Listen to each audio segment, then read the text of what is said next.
සුබ දවසක් ඔයාලා හැමදෙනෙක්ටම. ඉතින් මම අද ඔයාලට අරගෙන අවිල්ලා තියෙන්නේ අලුත්ම Lightroom preset එකක්.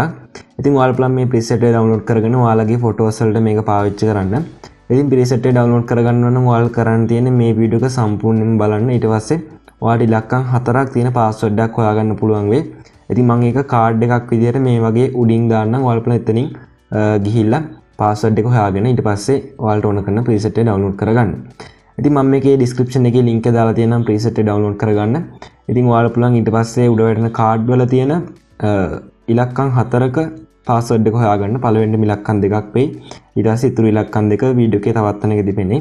ඉතින් ඔයාලා පුළුවන් එතනින් password එක හොයාගෙන ඊට පස්සේ link එකෙන් ගිහිල්ලා එතනින් ඔයාලා පුළුවන් password එක type කරන්න. ඊට පස්සේ ඔයාලා පුළුවන් preset එක download කරගෙන ඔයාලගේ photos වලට පාවිච්චි කරන්න. ඉතින් preset එකක් පාවිච්චි කරන්න දන්නේ නැති කෙනෙක් ඉන්නවනේ මෙන්න මේ වීඩියෝ එක බලන්න. මේකදී මම කියලා තියෙනවා කොහොමද අපි preset එකක් පාවිච්චි කරන්න කියලා. password එක නැතුව මම මේ වීඩියෝ එක දාන්නේ අනිවාර්යෙන් password එකත් එක්ක තමයි දාන්නේ. ඉතින් ඔයාලා පොඩ්ඩක්වත් skip කරන්න නැතුව බැලුවොත් එහෙනම් ඔයාලට password එක හොයාගන්න පුළුවන් විනාඩි 6ක් 7ක් වගේ තමයි තියෙන්නේ. ඉතින් ඔයාලා බලන්න වීඩියෝ එක සම්පූර්ණයෙන් බලලා password එක හොයාගෙන preset එක download කරගන්න.